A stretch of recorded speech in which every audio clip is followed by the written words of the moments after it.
Hindi ko po alam, kuya, kung ano tumatakbo sa isip ko. Super, mas nangingibabaw sa akin. Overthink na, what if totoo? What if totoo po na hindi na niya kaya? Sino ba yung nasa balita, Fiang? Kuya, ang nasa balita is, siyempre, obviously, kuya, si Sean po, kuya. My suitor. Siya yung first guy na nag-treat sa akin as queen. Not just a princess po, kuya. Paano niya respeto yung mami ko? Sobrang taas talaga ng respeto niya sa mami ko, and the way na nililigawan niya din po ang mami ko kaysa sa akin. At gaano kahalaga ito para sa'yo? Siyempre, kuya, super mahalaga. Kasi nga, siya din po yung first guy na pinakilala ko po sa daddy ko as my suitor. Bakit si Sean ang una mong naipakilala? Di ko din alam, kuya. Siguro tinamaan talagang above. Alam mo na sa pagpasok mo sa loob ng aking bahay, mamawalay kayo. Paano nyo ito pinag-usapan? Kuya, before naman po ako pumasok dito, nag-usap po kami ng super maayos. Napag-usapan po namin na we have to understand each other, na if ano man yung makita niya, wala lang yon. And yan, sabi ko po sa kanya, kuya, na still, sa kanya pa din naman ako uuwi. Siya pa din ang aking Sean Kelly. Siya yung gusto kong, siyempre, maging future. Fiang, Po. ito na ang takdang panahon para masagot ang mga katanungan mo. My God, bakit ako kinakabahan?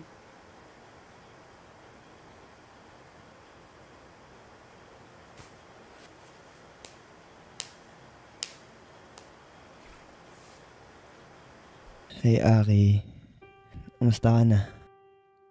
Ang mga gusto ko nang sabihin, ito yung totoong naramdaman ko. Alam mo naman na sobrang mahal na mahal kita, di ba? At una pa lang naman, nasuportahan kita sa lahat ng gusto mo.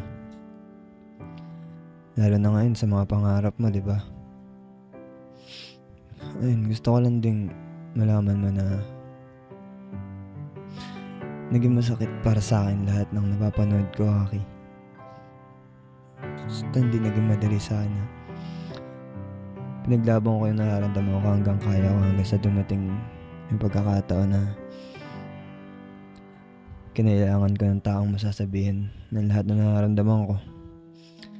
Inamin ko nagkamali ako at nadala ko sa kung ano man yung napapanood ko. Pinanghawakan ko yung pangako mo bago ka pumasok sa loob ng bahay ni Kuya, alam mo yan. Na kahit ano napapanood ko, kahit anong nakikita ko, na wag akong magpapapekto. Pero siyempre, hindi naman ako ganun kalakas, hindi naman ako ganun katibay eh. Ayun, hanggang sa dumating sa punto na hindi ko na kinaya. Lalo nung sinabi mo na wala akong karapatan dahil manliligaw pa mo pa lang ako. Sakit na sa part ko kasi siyempre, masakit para sa akin na nawalan ako ng kakampi. Lalong masakit na parang hindi mo nakita yung worth ko.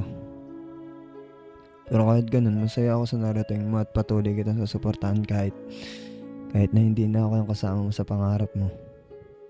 Mahal na mahal kita, Aki, kaya mas di ko alam kung paano sabihin. And stop na lang siguro muna ako. Panliligaw ko sa'yo. Hindi dahil sa sumuko na ako, hindi dahil alam ko mas mapabuti ka at matutukan mo ang pangarap mo. Alam ko maiintindihan mo din naman lahat ito eh. Lalo na pagtapos mo dyan, di ba? Wala naman sa akin kung maayos pa to eh. Hindi, ang sa akin lang, malaman mo lang lahat simula umpisa. Yun lang. Yun lang gusto kong sabihin sa'yo. Ay, mag-iingat ka palagi. Mahal na mahal kita. Hanggang dito na lang muna ako, Aki, ha. Sorry, naubos na ako eh. Hindi ko na kinaya. Gave my heart to a stranger. Father, forgive me for it, but I don't wanna back. If this pain is what it means to have it,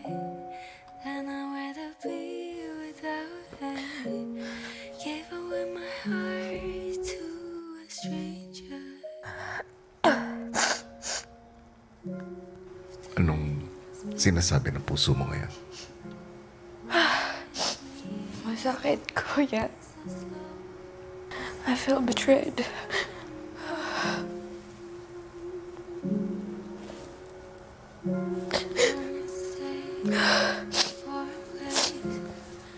Hindi naman siguro.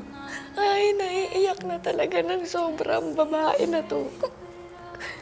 Hindi naman siguro. Sinabi ko na porket manliligaw walang karapatan, hindi naman siguro. Hindi ko naman siya iniwan, kuya. Hindi naman porket sinabi ko yun, wala na kagad siya kakampi.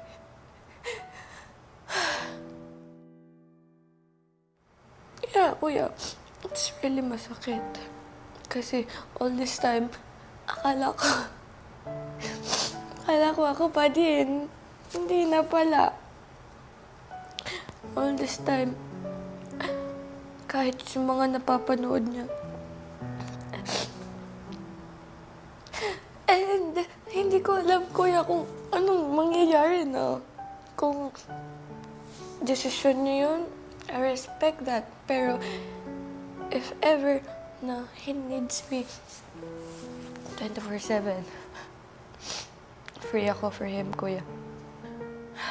Pero sana man lang, inantay niya muna ako.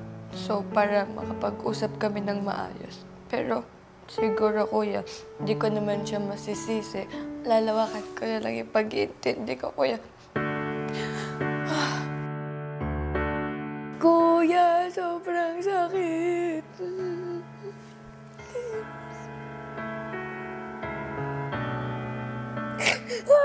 Diyos ko. Ka bakla. Super sakit, kuya. Para akong sinaksak ng madaming kutsilyo sa likod. Pero, alam ko naman, kuya, na naging mahirap sa kanya and naiintindihan ko yun. Hindi naman siya aabot sa ganyang desisyon kung hindi siya nahirapan, kuya. Marahil, Fiang, ang hiniling mong kasinungalingan ang pinakamasakit na katotohanan na narinig mo ngayon. Kailangan mo ng oras. Oras para gamutin ang sugat. It takes time to heal. Pero it's not bad to acknowledge what you feel at the moment. I hope that you think of me. See my face in strangers in the street.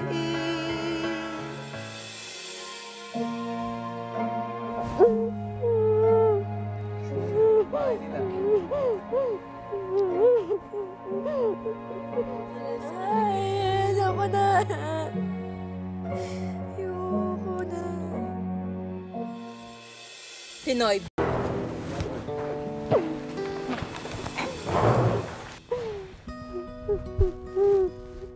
Iyak na mo.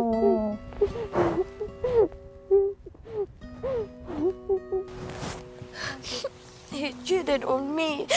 Ay, another moving on stage na naman si Bakala. Bakit? Ano ginawa? Cheated on her daw. Chika bells mo. Okay. Dito ka. Sige.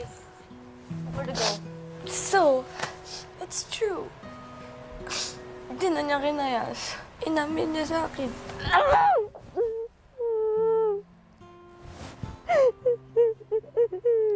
Iyaan mo yun. Bubugbugin tayo dala JM na JP. Maulo yun ah. Maulo nga. Saradong utak ng loko na yun. Kabwisit na sa lapel pa kita. Binalik mo ba sa akin to? Anong pagkakasabi? At sabi niya, hindi daw naging madali sa kanya. Umabot daw siya sa point na nagkamali siya. Umanap siya ng... Diba? Doon sinabi ko daw na manliligaw ko lang daw siya, wala siyang karapatan.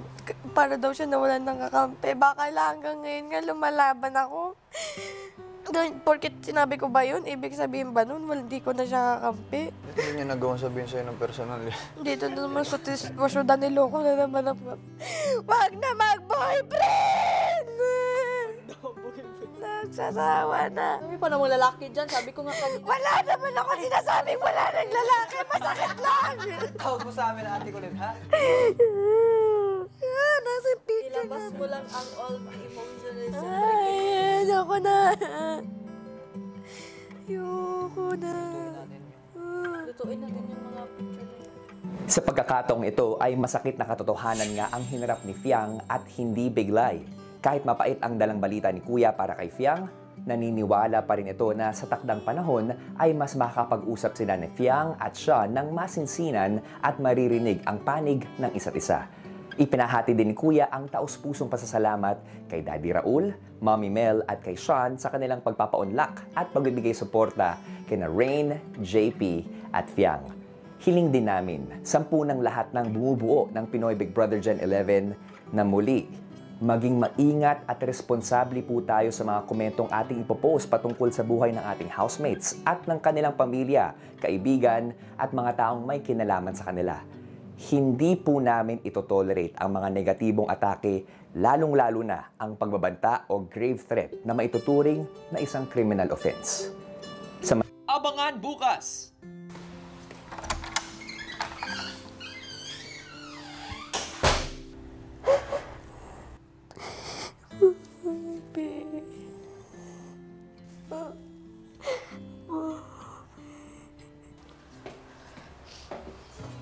Tama nang iyak. Ramdam ko kung gaano kasakit yung nararamdaman niya, kuya. Nakaramdam din ho ako ng kaunting galit, kuya, kasi hindi ko ina-expect na ganun ho yung kay Hinatnan. Kakausapin ko ba siya? Kailangan. No. Gusto mo, samahan kita.